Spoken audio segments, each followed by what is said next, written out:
Hey, what's up guys, welcome back. Today I'm going to do a quick video just to show you how to reset the oil message on your Ford Explorer. It's really simple. Just put the key on the on position. You don't have to start the car, just put it on the on position, and then you go all the way here.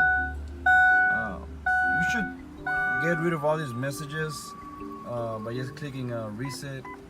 Press reset a lot of times until you get to the miles. Then from here, click the setup button 5 times. Sometimes it's 4 depending on your car. So 1, 2, 3, 4, 5. Once you get here, just click the reset button and hold it for 5 seconds. So let's go back to the oil message. 1, 2, 3, 4, 5. And then you hold it. And that's it. Oil life set to 100%.